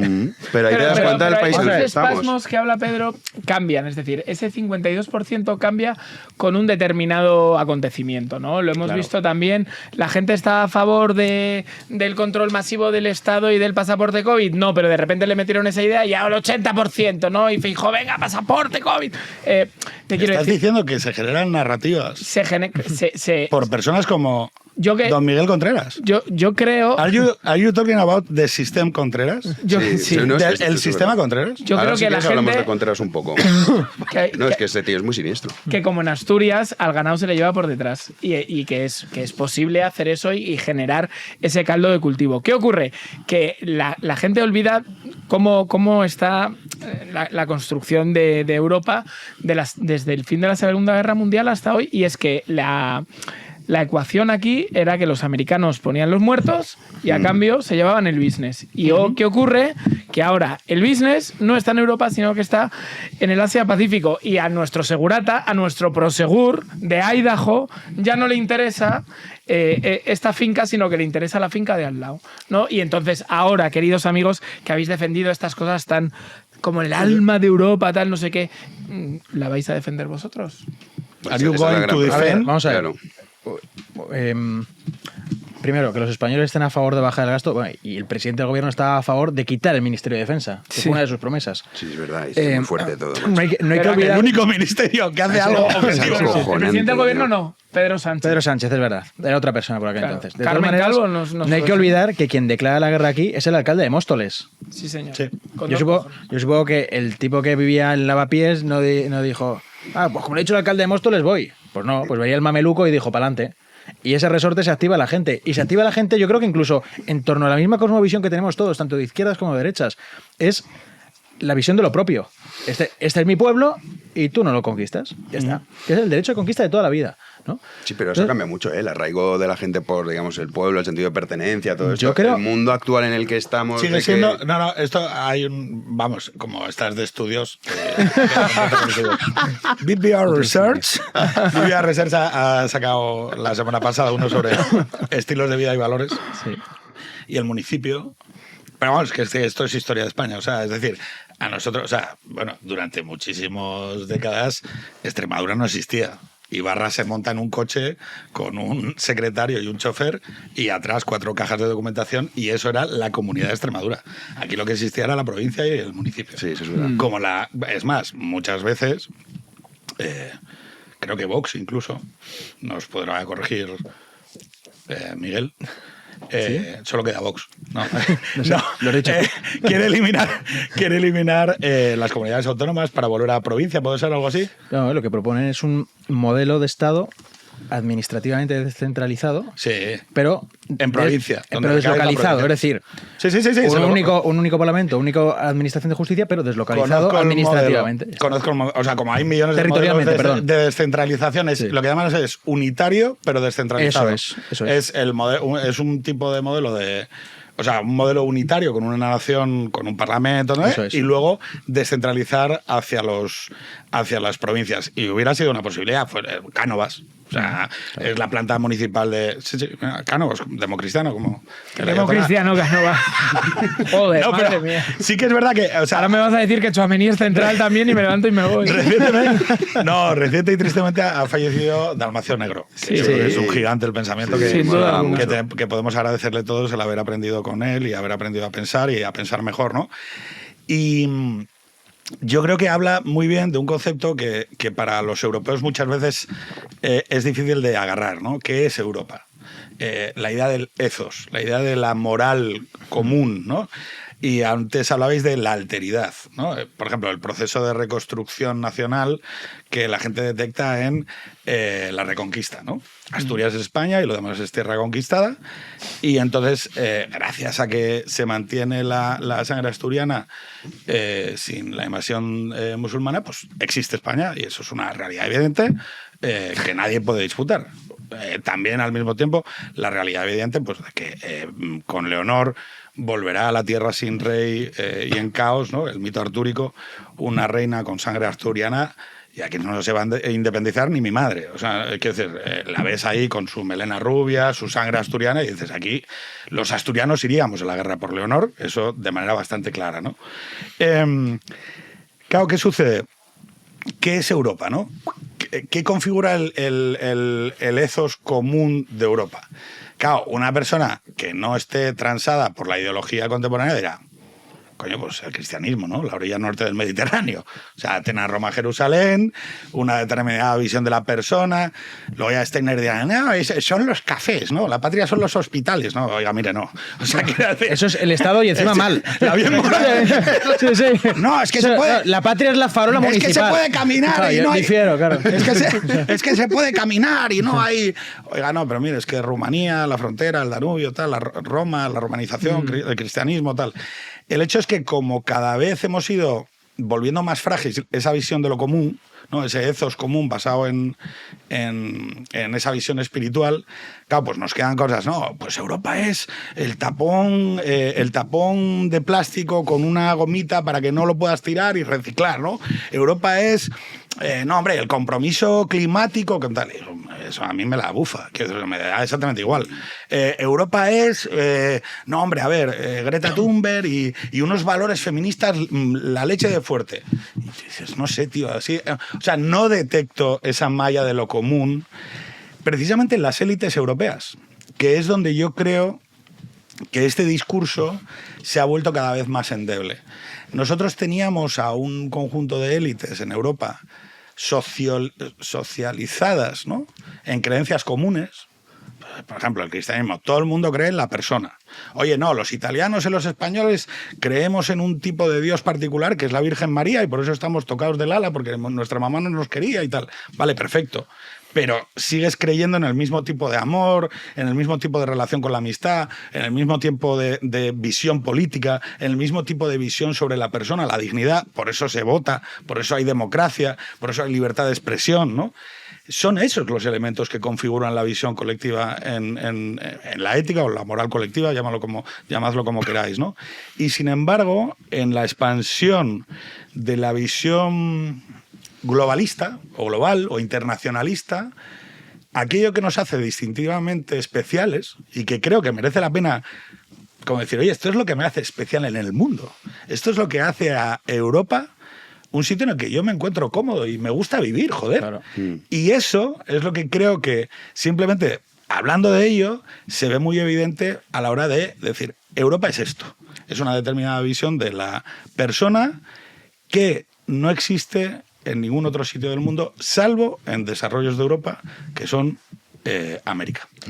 Miguel, y luego tú, Fres. Ya, como mencionabas, Dalmacio Negro tiene un libro muy interesante que se llama Lo que Europa debe al cristianismo. Sí, señor. Y, entre otras cosas, la bandera, ¿no? Por ejemplo, inspirada en la Virgen. De todas maneras, eso es lo que se supone que Europa debía haber sido según los padres fundadores. Es evidente que no es así. No hemos ido por ahí. Creo que no ha ido por ahí el camino. Lamentablemente. Y esto se debe a que parte de los, vamos a llamarlos burócratas, hombres grises de Bruselas, piensan que aquello que hace particular a cada pueblo es propio de los paletos, ¿no? Yo, por ejemplo, pues yo que detesto el vino caliente que beben en los Alpes, pero sé que eso es algo particular, especialmente alemán, y que ha de ser conservado. Esta gente no opina así. Esta gente opina que debemos ir a lo que han llamado los teóricos, estos cursis, ¿no? La aldea global, y que deben eliminarse todas esas barreras nacionales, ¿no? Por eso un tipo de París tiene que ser perfectamente intercambiable por uno de Roma o de Madrid. Pues yo no opino así. Yo opino que efectivamente Europa es muy diversa, que eso es lo que hay que mantener, y que, volviendo al tema inicial de la guerra, lo que hace particular a un tipo de Flandes, que a lo mejor sale a la calle y ve la arquitectura de esas casas tan particulares, es lo que luego le mueve a llevar a defender a su gente por las armas. De primera, sobre el papel quizá no es así, pero luego en la práctica sí lo es. Entonces yo creo que hay que defender ese tipo de cosas frente a quienes, por supuesto, no solo no las defienden, sino que las desdeñan, cuando no las insultan cada día. Entre otras cosas, elevando como referentes a personas como Greta Thunberg y demás. Y Ursula von der Leyen. ¿Pero la división azul? ¿La división azul qué pasa con ella? No, no, o sea, no, a ver, que lo que digo es, la división azul no es una cosa parecida a lo de Ucrania ahora. No, porque la división azul fue de alguna manera un movimiento de parte de los falangistas, especialmente de Madrid, que por haber sido demasiado jóvenes, en mayor parte, que quisieron ir a devolverle a Rusia la visita. De hecho, es así. Rusia es culpable, le devolvemos la visita. Sí, o sea, era el eslogan. De hecho, cuando... ¿no? Sí, el 10 de febrero se cumplió un año de la batalla de Krasnivor, ¿no? Y eran chavales, había una bandera de Guipúzcoa, de Barcelona, de Madrid, que eran mayoritariamente falangistas jóvenes, otros republicanos que querían redimirse, otros en fin, que querían aventura, que les había pillado la guerra muy jóvenes, y que cuando aquí empiezan las primeras oficinas de alistamiento hacen una gran manifestación por la Gran Vía con este lema: Rusia es culpable, os devolvemos la visita. Un discurso de Serrano Suñer espectacular. Eso es. La verdad existente en el espasmo moral, porque tú dices, pero de verdad, estos piraos cogieron y... Sí, a Rusia. Que sí. Después de 3 años de O muy sea, duros. Oye, tío, pero qué coño sea. Y tú dices, 11 años mi tía abuelo estuvo ahí. Y bueno, y como hay muchísima gente. Que sí. Es más, y luego volvieron andando. Y muchos de ellos previo paso por campos de concentración rusos, ¿no? A ver, yo creo que Pedro ha señalado algo muy importante. Como novedad, que no. Que ha señalado algo muy importante y es a pesar de su aspecto. Es el fallo. A pesar de... O sea, no sé si la gente se ha fijado que la peña... Yo me he puesto moño. Sí, Gareth Bale. O sea, hemos intentado me he puesto guiarlo, camisa de palmeras. Yo estaba esperando aquí a la peña y diciendo, joder, a ver, algún comentario de Miami Vice. No, yo creo que Denis, tú has empezado desde muy arriba. Claro. No. Y oye, te lo agradezco. O sea, te doy las gracias. Ha sido un detalle. Ha sido un detalle. Es que te das cuenta que quería meterlo al principio porque he dicho, ya no voy a poder hablar más. Tiene que ser ahora. Hoy se está portando bien. Hoy se está portando bien. Se está portando bien. De manera extraña. Si quieres que te diga que parece que vienes de un funeral en Hawái, te lo digo. Pero el punto es Mini punto, que o sea, Pedro ha tocado un tema clave que es el fallo de las élites. Claro que hay un fallo de las élites. Hay una abdicación de las élites que, joder, tienen su responsabilidad. Y eso tiene unas consecuencias en la sociedad fatales. Fatales que podríamos estar aquí 4 programas hablando de ellas, ¿no? Pero que las élites fallen no significa que la comunidad no exista. Y yo os pongo un ejemplo. En una familia, imaginaros que los padres salen problemáticos y que el padre bebe y la madre es jugadora, yo qué sé, todas estas cosas que lamentablemente a veces pues uno se encuentra, a ti no te pasan. Se encuentra en la vida por el momento, pero que imaginaros que esto sucede, ¿no? La familia no deja de existir. Exactamente. Hay problemas en la familia, pero la familia existe. Efectivamente, nuestras élites son un... Buscando objetivos. Dilo. A ver. Piénsalo bien. Nuestras élites son un desastre. un leviatán con síndrome de Down. Son un desastre Vamos, el síndrome de Down es una bendición al lado de esta gentuza. Son un desastre y han provocado muchas cosas en la sociedad actual. Pero Europa existe, aunque von der Leyen dibuje otra cosa. Pero es que una cosa es Europa, otra cosa es la Unión Europea. Y Pedro Sánchez, claro. y España existe a pesar de que Pedro Sánchez crea que esto es una república confederal de pueblos de Iberia. O sea, existe, claro que existe, ¿no? Con lo cual, tratemos las cosas y démosle adecuado tratamiento, ¿no? Sí, creo que la distinción está de una cosa es España y otra cosa son las instituciones españolas. Y vuelvo a lo de antes, es que muchas veces a lo largo de la historia el pueblo español, que es al final el que ha sacado las castañas al fuego siempre, ¿no? Sí, las élites putas. Sí. Esta gente ha puesto las narices y los bemoles encima de la mesa y ha sacado adelante una situación cuando sus autoridades, el caso más obvio es 1808, no solo los reyes, los nobles y los ministros y toda la gente encargada de las autoridades del país, o empezaron a hablar francés o se piraron. Y eso sucedió muchas veces de, no, hay que ir a la guerra en África, estos periodistas que escribían tribunas, ¿no? A finales del 19, a la guerra en Tetuán. Pero pagaban para que el niño no fuese a la guerra, ¿no? Es decir, las élites tienen muchas cosas buenas. Las élites, cuando están bien formadas y tienen un propósito son una mierda. Son una puta mierda. Pero iluminan, es decir, acompañan, lideran, dicen venga, pa'lante y verdaderamente... Yo veo a Miguel y veo una élite. Las élites... No, pero puede ser para bien o para mal. Claro, o son un lastre o son un lastre. Sí, puede ser para bien o para mal, y es verdad que en el caso de España las élites pues no han ayudado mucho, porque al final el pueblo, o sea, un poco lo que hablábamos de ¿estás dispuesto a morir por tu país? Esto es en función de... no lo llames educación si quieres, o sea, de una serie de ideas y de valores que te van transmitiendo. Es, oye, para mí España está por encima de las ideologías, encima de las instituciones, de Ábalos, de Gürtel o de los que sean, me da igual. Pero el momento en el que tú ese trabajo lo dejas de hacer, pues es lógico y evidente que la mayoría, yo qué, me voy a morir por España. Vamos con, es que Margarita Robles, estas ya está. Nos queda nuestra ministra de Defensa, hablando de élites. Por si había alguna duda, Margarita Robles, que ha participado en la reunión con sus homólogos en el marco de la interministerial de la OTAN, encuentro liderado por el secretario general de la organización, Mark Rutte, y en un contexto donde España está entre los 8 países que aún no alcanzan el 2% del Producto Interior Bruto en defensa, la ministra defiende la posición española y se reafirma en su compromiso con el aumento de gasto. Margarita Robles. España cree firmemente en la paz, creemos firmemente en la paz, en la seguridad.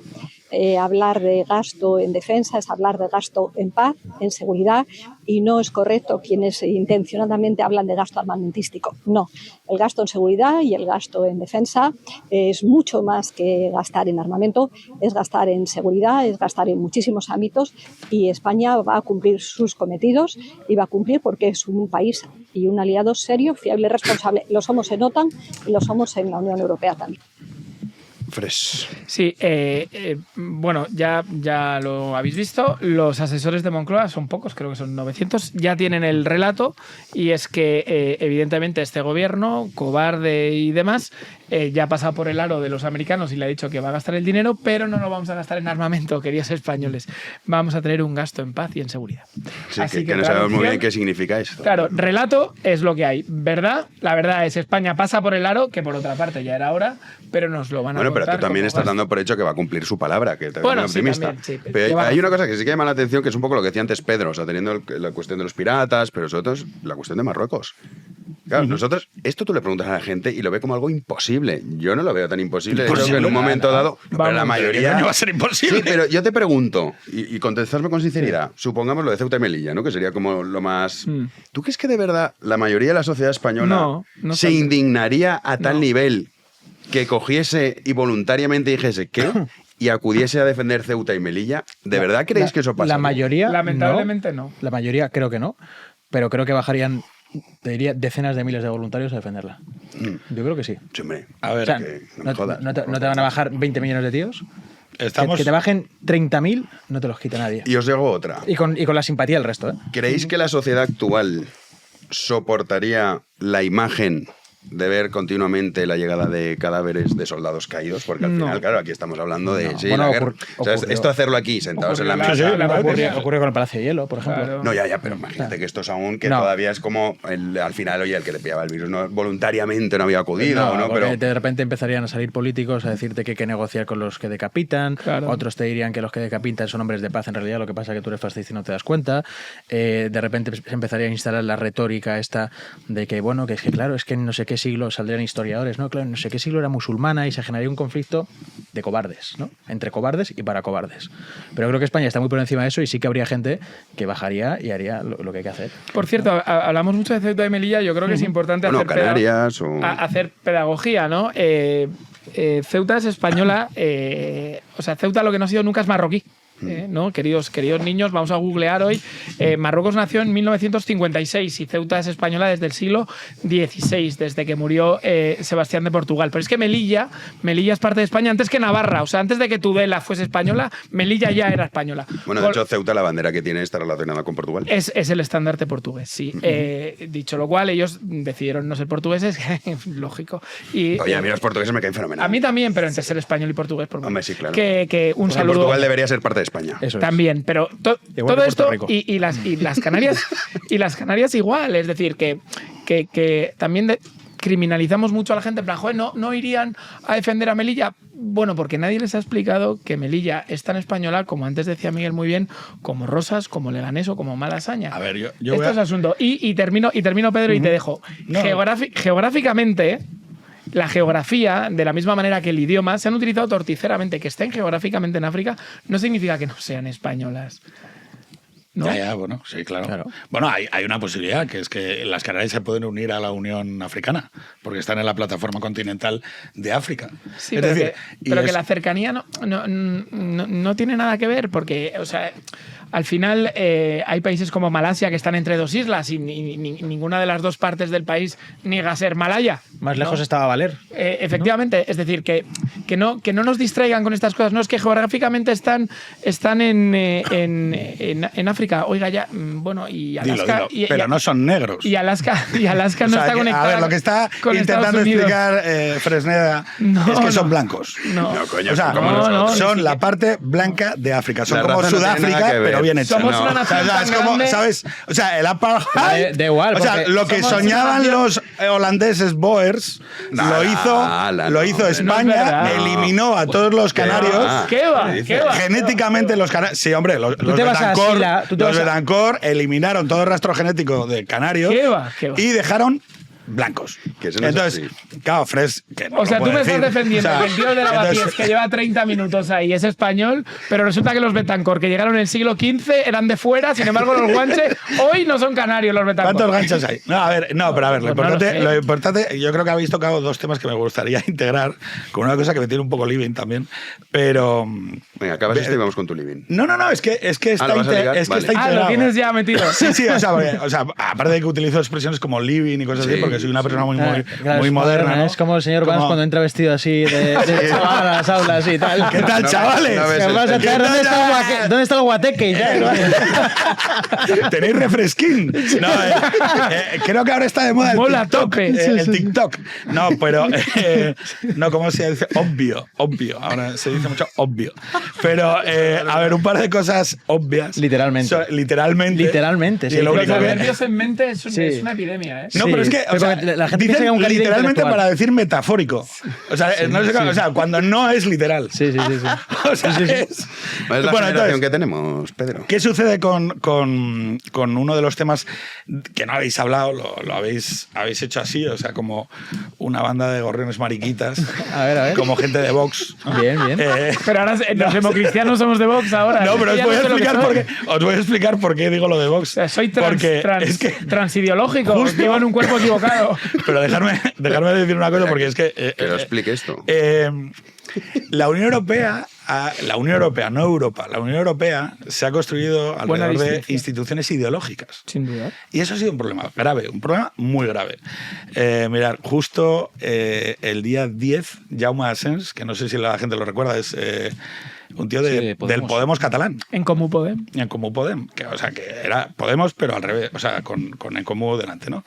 El partido de Ada Colau. Inmaculada, le llaman Inmaculada. Ada Colau. Y entonces Jaume Asens tiene una intervención el día 10 sobre un tema que ahora os voy a explicar, pero que habla bien de eso, ¿no? Critica sobre todo a Vox. Vox es una cosa de extremistas, porque fíjate, quieren echar a los moros, y es un discurso de crítica a Vox por su posición contra la inmigración de origen islámico, ¿no? Y lo paradójico de todo esto es que nace cuando hablábamos de sentir amenazado, ¿no? Yo, por ejemplo, sé cuándo sentí ese espasmo moral en mi vida. Fue en el golpe de Estado del 2017. Yo estaba montando un puto mueble el día de aquellos palos, ¿no? Y de repente veo como un Mossu y un guardia civil se están como enfrentando, ¿no? Y a uno se le cae el arma y apagué la tele y dije, esto se va a liar, ¿no?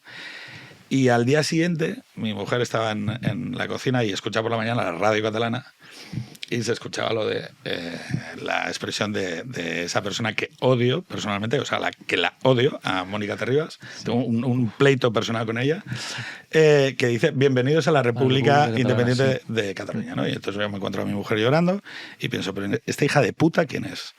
Y bueno, es una presentadora que ejerce el papel hoy, ejercía en aquel momento el papel que hoy ejerce Silvia Ucharrondo en Radio Televisión Española. Es una mímesis, ¿no? Y diréis, oye, pero ¿y esto ya Jaume Asens, la intervención?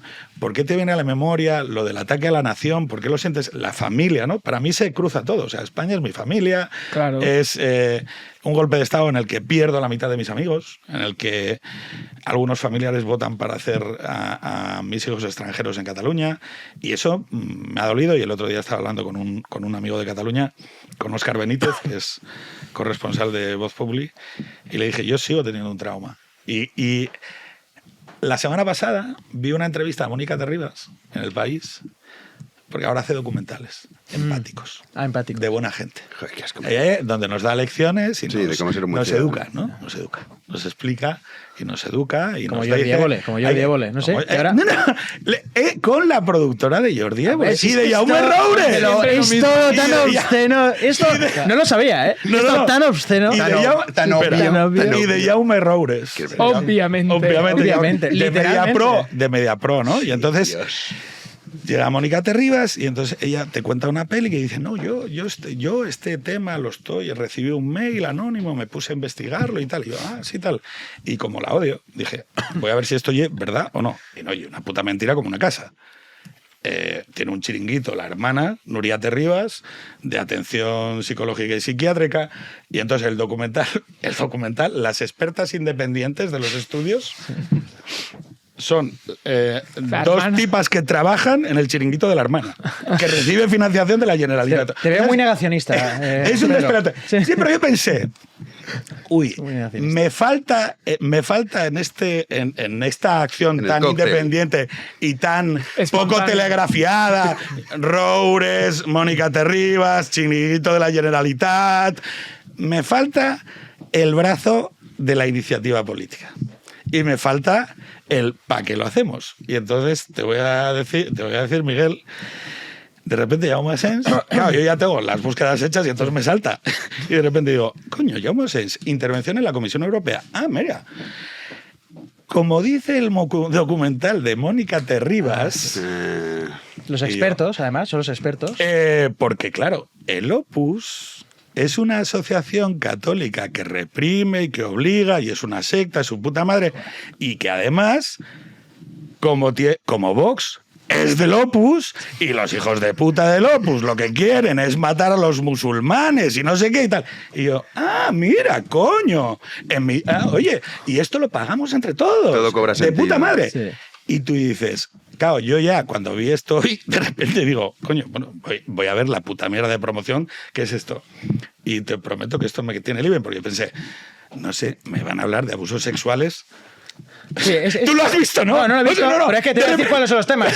Abusos sexuales, colegios concertados. Espera. O sea, No. Es como, ya es como que se están agotando los temas. Yo ya me dicen, ¿sabes? Y los concertados, muy mal los me concertados. dicen, bueno, nada, vale, venga, voy a ponerme... Y veo un tuit de la campaña de promoción del documental. Y entonces, nada, lo veo, es un vídeo corto de 2 minutos y tal.